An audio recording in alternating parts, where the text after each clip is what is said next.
Hello, movers and shakers, and today we're going to be talking about the differences between direct mailing and getting leads off of Yelp. So it's Yelp versus direct mailing, direct marketing. Stay tuned. Hi guys, I'm Jay Burnham, and this is the 7-Figure Moving Academy. Glad to have you here, and today we're talking about a subject where we're going to discuss the differences and the pros and cons of direct mailing versus the differences and the pros and cons of Yelp, and see which one you guys might think is better for you. Now, I'm not going to sit here and say, okay, Yelp is bad and you shouldn't use it, nor am I going to say direct mailing is bad and you shouldn't use it, or vice versa, saying they're good and you should use them. I'm just going to show you what I get out of it, what I like, what I don't like, the things I think are good and bad between the two. All right, so let's start with Yelp. Yelp is a huge search engine. When people are going online, especially in your larger community, people are going to Yelp to find different service providers. They'll go to Yelp before they'll go to Craigslist even. Craigslist, you got a hierarchy. And this is my opinion. I can't prove this, but this seems to be the hierarchy. You got Craigslist, which are the bottom feeders. They're the one of the good, get the cheapest of the cheap. Then you get Yelp, and then plus all the other ones like Angie's List, Home Advisor, Thumbtack, blah, blah, blah. They're right there in the same. So Yelp is right about that. And then you got people who will go and actually go online or Facebook and so on and so forth and find service providers, right? So that there's a hierarchy, and I think you got Yelp is right there, right above Craigslist, but it is above Craigslist. So Yelp is a search engine that's very, very prevalent online. It's got a lot of search results. When you type in movers in your area, Yelp is probably going to be one of the very first organic search results that show up in your city or town. They're taking a profitable search engine results, real estate from you. It's very hard to outrank Yelp. So, but it can be done. I have done it, and I do it every so often, but it takes a constant upgrading and doing SEO. But it can be done if you have a company that's willing to do it. I don't think you should really get involved if you don't know SEO, because it takes a lot of time and effort to keep it going.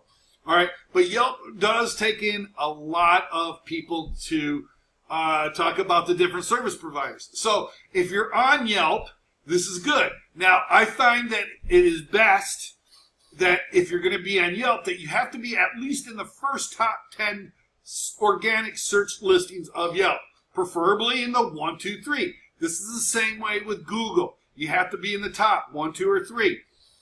If you want to pay for ads, you could be right up there, right even before their organic search listings.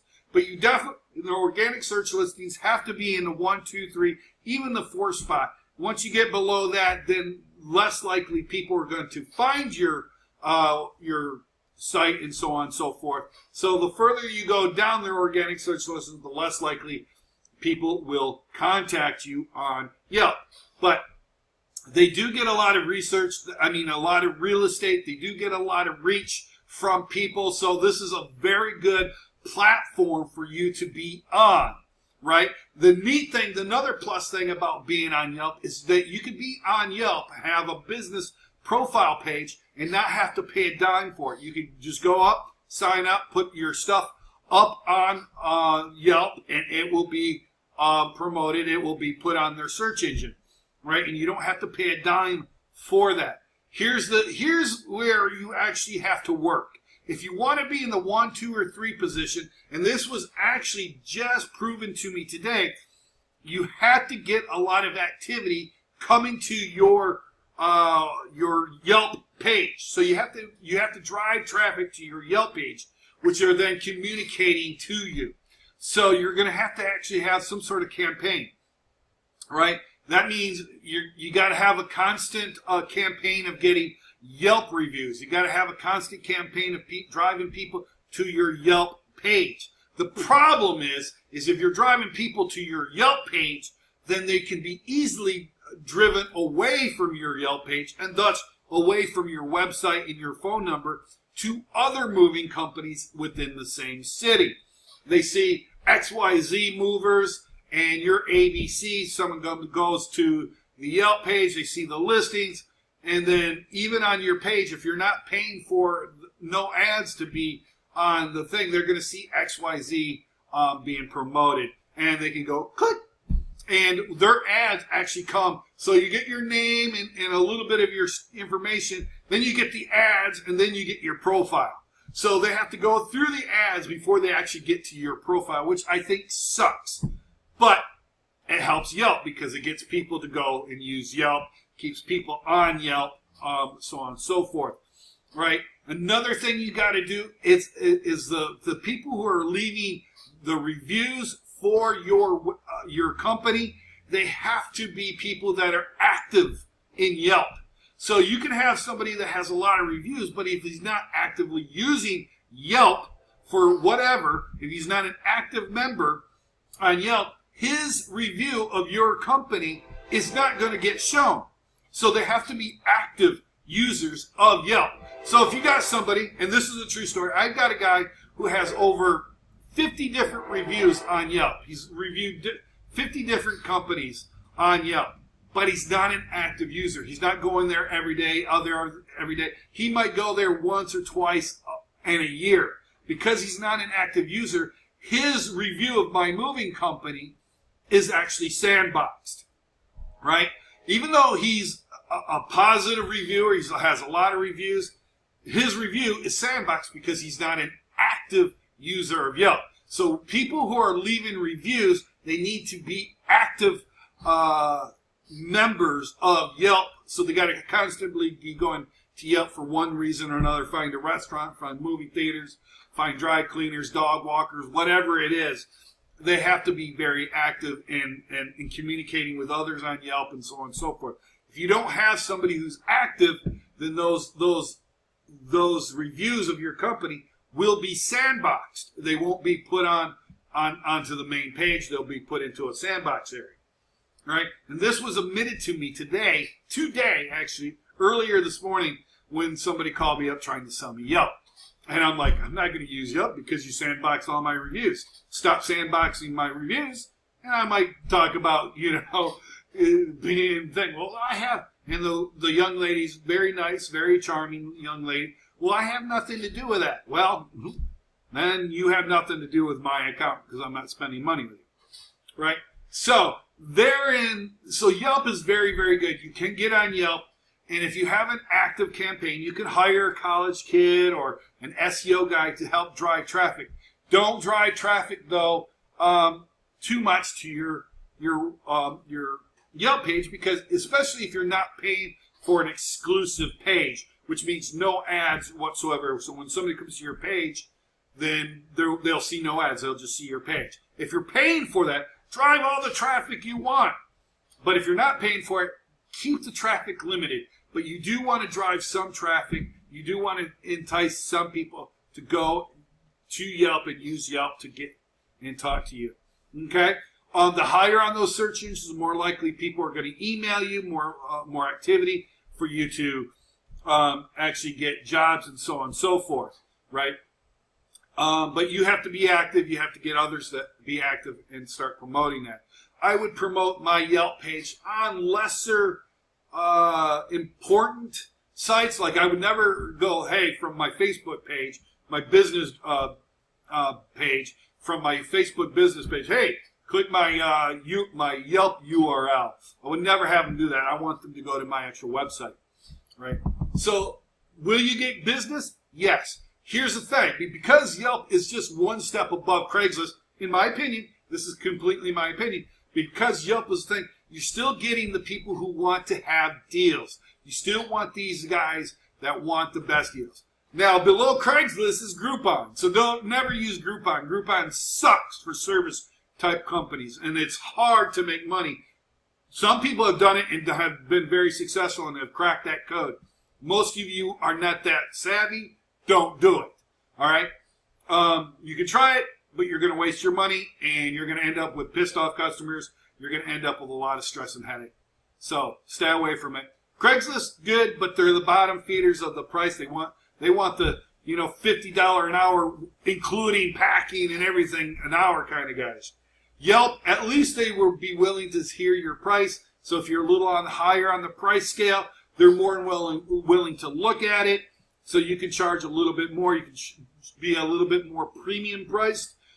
People on Yelp are a little bit savvy, but they're still very price conscious. So you got to understand the people that are coming to your Yelp page, that are coming to your page from Yelp. They're going to be price conscious people. They're going to be looking for the best deal. So even if you're high priced, what is it that you could give or add on to it to make the price have a seemingly higher value? Now, I would argue that giving discounts and adding services and stuff like that really isn't increasing value. Some people would argue against that. You are, but I think it's just giving away things that you're not making money on, and you're leaving a lot of money on the table. But that's a totally different argument. But you kind of have to pile it on if you're going to use Yelp. So let's say if you're charging $100 an hour and everybody's kind of at the $75 an hour, what is it that you're going to give for free? Is it going to be free boxes, free deliveries, free tape? Is it whatever? What's it going to be? What are you going to add on to make it so that all this stuff is included free, but it's still $105 an hour? It's a perception of value but it's not really an increase of value, quite honestly. So, but it's definitely a game you want to play. So when you're doing Yelp, you do have to be conscious that people there are going to be price conscious. So there you go. So if that's the kind of people that you want to target, awesome, great, go for it, knock yourselves out. That's awesome. But if you want a higher clientele that really doesn't really care so much about the money aspect, but really wants the high quality, high quantity, super high value, and they are willing to pay for it, then direct marketing is your choice. Now, I say you should do this. Direct marketing, why you won't you can, but you won't necessarily get the volume of leads coming into your website that you would get from Yelp. You could do less jobs from your direct marketing campaign than you would from Yelp and still make as much or even more money than if Yelp. Because with Yelp, with all this stuff you have to give for free and so on and so forth, you might have to do 3, 4, 5, 6 jobs to make the same kind of money that you would make with one direct marketing campaign job, right? So if you want to increase your volume and your quality and so on, so direct marketing is good. Using a great service like USA Home Listings is a great service. Definitely use that. There's another, movingleads.com is another one, which is very good. But direct marketing is definitely source. You could also use if you want to use the ghetto version of the direct marketing, but still have the same kind of quality. I have a video which I show you how to use Zillow to actually find homes that have just been listed in the areas that you are. You go and check a look at that video. I will leave a link to that video down in the description of this video, so you can go and take a look at that. I definitely suggest you go and view that video. It's a great video, but it's not going to give you the name of, it's not going to give you the name of the person, so you'll have to put like a,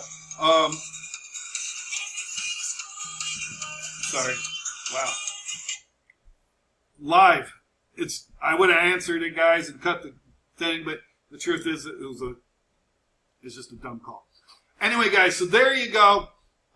Feel free to use it. I personally mix the two, right? I do Craigslist, and I do try to get people from Yelp to keep me busy throughout the days, because I'm not going to get the same volume of jobs that I would off of Craigslist or off of Yelp or some of these other places. So I do incorporate both. So to keep my business running and still to make a profit, I still do use Yelp and I still use Craigslist and other things. But I'm also concentrating on using my direct market so I get those higher value clients, which I can then make the big bucks on and still do local moves, right? So is direct marketing better than using Yelp?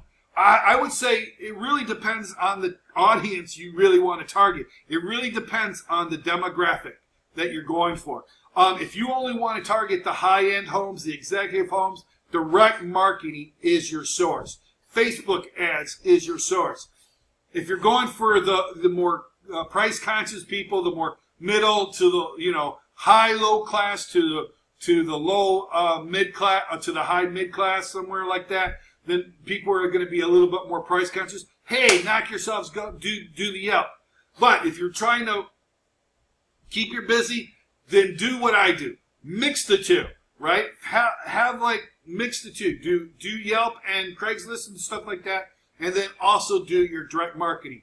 Together you'll stay busy, you'll keep your crews running. Now, if you're a big moving company and the machine is running on perpetual motion, like some of these bigger companies, like Jimmy Williams' company or Eric Works' company, they can just not do any of the Yelp or Craigslist and stuff and still operate and still have 7 days a week. Most of us are not at that level. So for those who are not at that level, you got to do what you got to do to keep those trucks running, to be making that money every single day. So use the two. Now, I'm not saying Yelp is great, and I'm not saying they're bad. There are some things that I like about it, and there are some things I don't like about it. The same thing with direct marketing. The things about direct marketing that I like is that you're going to get the higher class. You're going to get the guys who are more quality orientated. The customers tend to be less aggravating in regards to if something breaks, they're more willing to say, okay, let's work it out and let's do it. They're more professional. They're more business minded. They're not going to be like, I'm going to leave a bad review. You're horrible people. Things like that. Nothing like that. But the negative part about it is you're not necessarily, until you got yourself up to a certain level, when you overgone that inertial thing, you still got to build up that inertia, and that can leave. If you're just doing that kind of marketing, you're going to be very, very idle, and until you reach that tipping point. So it's really a mixed bag, because if you do 10 jobs and you make $20,000 a month, that's 15 jobs, that's 15 days you've worked in a month, hypothetically. You got that. Where's the other 15, 16 days that you're not working? That's a lot of time not to be working, when you could be filling those days up and filling those times up with using Craigslist and Yelp type jobs, local jobs, and making the money.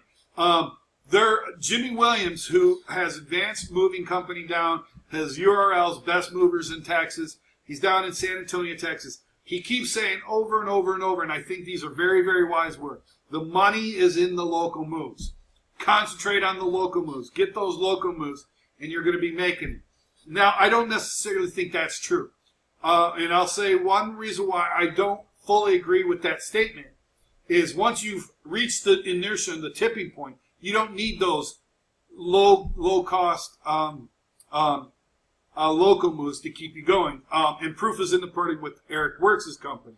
He's got the high-end executive homes that and he's busy every day. He's going cross country, right? Now, don't get me wrong. Both of those guys are very successful. They're doing very, very well. Both of their business models are very successful for them. I'm not saying not to follow any of the business models or not follow them. But you got to do what you got to do to keep your trucks busy. So, me personally, until I hit that tipping point, until I hit that inertial point, I'm going to mix the two.